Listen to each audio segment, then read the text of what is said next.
Kaibigan mo na. Sige po, pray muna tayo. Panginoon, salamat po sa napakagandang araw na binigay mo sa amin. We claim, Lord God, na hindi po bubuo sa ulan. Tapos, Lord, mag-enjoy po yung mga anak mo, Panginoon. Salamat din po sa mga biyaya, pagsasaluhan namin, Panginoon. Patuloy pagpalayan mo sila Ate Len, sila po Richard. Patuloy na favor at blessing, patuloy na matanggap, Panginoon. God, salamat po sa iyong presensya sa aming kalagitnaan. In Jesus' name, Amen.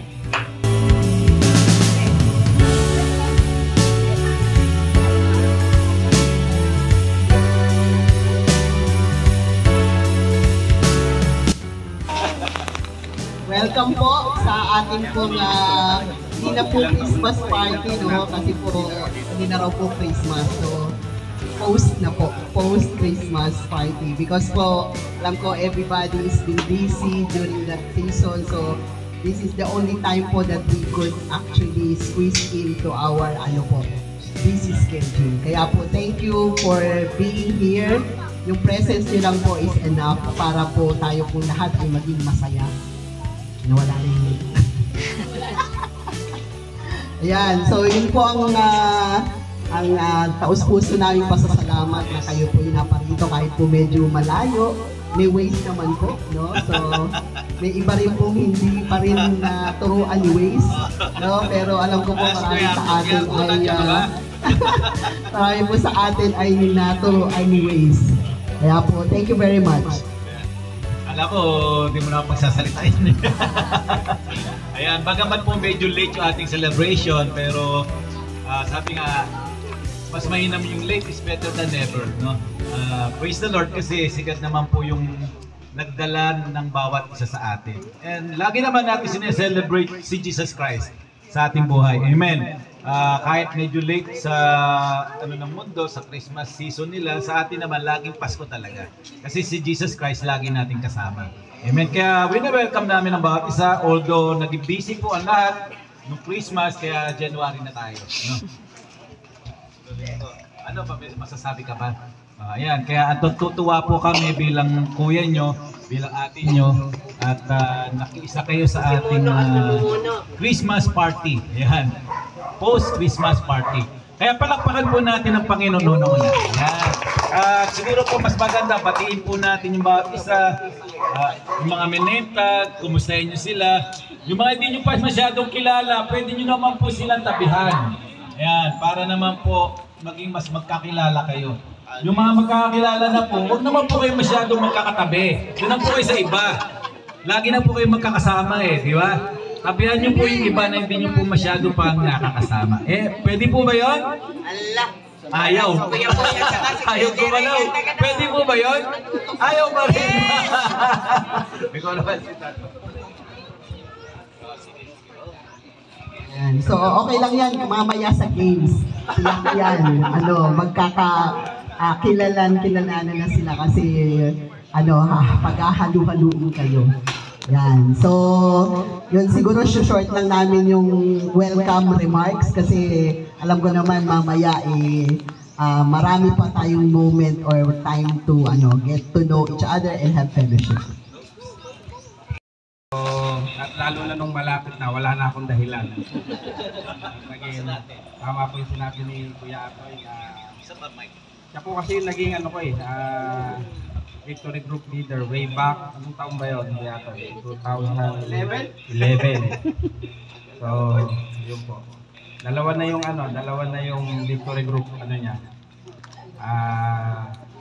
Member na naging pastor. Siguro pangatlo si Richard, apat si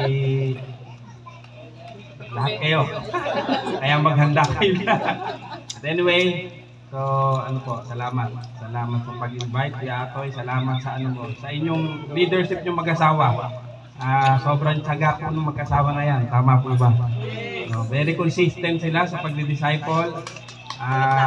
Pinagtiyagaan tayong lahat. Pinagpasensyahan. Lahat po ng kung meron man taong pwede kong tawagan kahit anong oras, kahit madaling araw, siya po yun. Yan. Alam ko po, Ate Nelia and Kuya Atoy, your labor is not in vain. Lahat ng inyong tinatanim ay aanihin. Sabi nga sa Bible, ang nagtatanim ng marami ay umaani ng marami. Napakarami niyan. Wala pa yung iba. So, yun po. Maraming salamat. Nawa ng honor, yung leadership yung mag-asawa. Pwede po palakpakan natin si God. Buhay na siya ako at Emilia. Hindi po madali ang mag-gather ng maraming tao. Hindi rin po madali ang mag-disciple ng maraming taong magkakaiba ang kultura, magkakaiba ang ugali, magkakaiba ang hindi po madali. But lagi lang naman sila nakatingin kay God. No, wala rin naman sweldo yung mga yan. Pero si God nagpapasweldo sa kanila kaya hindi sila napapagod. So, maiksi lang po yung share ko ngayong hapon. Very familiar verse sa atin, lalo na pagka New Year. Isaiah 43:18, 19. Dito po natin lagi sinusumula ng taon. Tama po ba? Nandito pala si Kuya Derek. Sabi po dyan, huwag ninyong alalahanin ang mga nangyari noong una. Huwag na ninyong isipin ang nagdaan. Bakit parang may echo po? Parang mas gusto ko na lang yata kumanta muna. Okay lang po makakanta muna ako. Yung Laklak 3859. Kabisado. Kabisado ah. Nakasama na ako yan. Wala naman po taga Victory hanggang dito eh. Pwede naman. Lagot ka pasto, naka-record yan. Makita eh.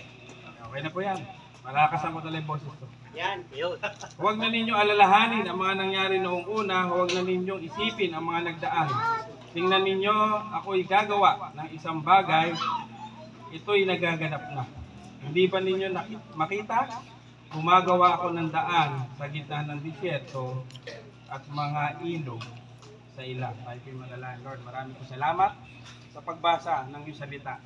Kailangan namin, Lord, na mangusap po kayo sa buhay ng bawat isa as we welcome yung pong 2025, Lord.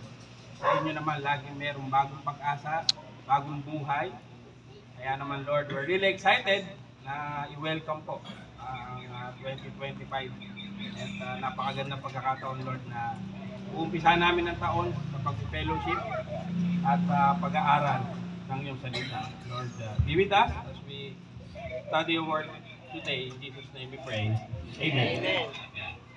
So, very familiar verse po. No? Lagi ito yung pagbagong taon. Pero alam niyo po ba, every time na taon-taon ko rin naman pinag-aaralan to eh. Pero every time po na binabasa ko to, ang dami kong tanong. At napakarami pong revelation. Na sana, bawat isa eh, magkaroon din lagi ng kasi lagi natin naririnig eh. Pero maniwala po kayo, laging maraming revelation ang salita ng Diyos. No? At ano po ba yung una? Number one, sinabi po dito, huwag daw kalimutan. Dito po sa inyo dito yung hindi madaling makalimot. Wala, ako lang. Kami lang ni Richard. Di ba po? Sa pagpapatawad lang eh. Di ba? Nakapagpatawad na tayo, pero hindi natin nakakalimutan yung sakit. Para bang meron pong may nagpa-counseling saan, pastor, talagang pinatawad ko na siya. Nirelease ko na po yung pagpapatawad. Pero sabi ko sa kanya, pinapatawad na kita, pero pwede ba, huwag mo nang, ayoko na makita yung pagmumukha mo. Kasi every time daw po na nakikita niya naalala niya yung sakit eh. Kaya ito po yung tanong ko dito lagi. Sabi ko, Lord, bakit pa kailangan kalimutan? Halimbawa, sinabi din po niya yung kanyang mga tagumpay dito, yung himala na ginawa eh. Ngayon sasabihin, pero bakit sinabi niya kalimutan? Di ba po tayo naman nag-dwell din talaga sa kung gaano tayo iniligtas ng Diyos. Halimbawa, 2024, karoon tayo ng utang pero tinulungan tayo ng Diyos. Hindi ba dapat alalahanin talaga yung nakapangutang ako dati sa credit card. Ngayon meron na naman yata. Pero niligtas ako ni God ng noong last year, naniniwala ako, niligtas ako ulit. Yun yung tanong ko, bakit ayaw niya? Ayaw niya, sabi niya, kalimutan niyo yung nakaraan, pero binanggit naman niya yung mga ginawa niya sa mga Israelita. Di ba po, we all know the story na binanggit niya isa-isa eh. Hinati niya yung dagat. Sabi niya, yung sa mga ninuno niya, hindi niyo ba naalala, hinati ko ang dagat para makatawid kayo. at mapahamak yung mga kalaban nyo. Sinabi din niya, pinaalala din niya, yung pong naglagay siya ng ilog sa disyerto para may mainom sila. So, ang isang bagay po na na-realize ko, kaya pala, tama naman sinabi niya nakalimutan. Kaya pala niya pinaalala, hindi para maalala yung himala. Kasi nga po, doon na tayo nag-dwell minsan sa nakaraan. No? Dati, malakas ako sa basketball. Ngayon, malakas na lang manggulang. Para nung nakaraan pa, may liga po kami dyan sa St. Paul interbatch. Sa sobrang pananong batch namin, 1991 yata. So, alam niyo na kung gano'ng edad ko, nasa 30 na ako. Wala na po, dalawa na lang kami nagbabasketball. So, sumama ako sa ibang batch, sa mas bata. So, narinig ko po na may nagsabi, uy, kilala ko yan ang lakas mambalyan yan, sa ilalim yan. Bata po bata. At again, so kinikwento ko lang kasi, si Dex nagbabasketball yan. Yan, malakas pa yan. Malakas pa talaga yan. Malakas mag-manager. So, di ba po minsan, malakas ako talaga. Kung hindi mo na kaya ng katawan mo, mag-dwell pa rin tayo doon, pipilitin ko pa rin maglaro doon. Pipilitin ko pa rin mambalya talaga doon. Hindi naman kaya, hindi ko na kaya abutan yung mga bata. Diba po? So, yung pala yung pinapaalala. Dati pinagpala kita, pero hindi ko na gagawin yun. Ibang kaparaanan ang gagawin ko sa iyo ngayong 2025. So, di ba po, parang babalik lang tayo. Hindi, dati. Ginawa lang ni God yan. I-replay na lang, gagawin ulit. So, ang Diyos po kasi lagi mayroong bagong ginagawa sa buhay natin. Ibig sabihin po ba kung tayo tinubos na sa krus, uulitin pa ba yan? Tutubusin tayo sa krus. Ganun po si God. No? Kaya siguro kung meron man sa atin na hindi masyado excited, ngayon 2025 ay dapat po tayo ma-excite. Kasi si God po ay lagi merong bagong bagay na gagawin sa atin. Pwede po palakpakan natin si God.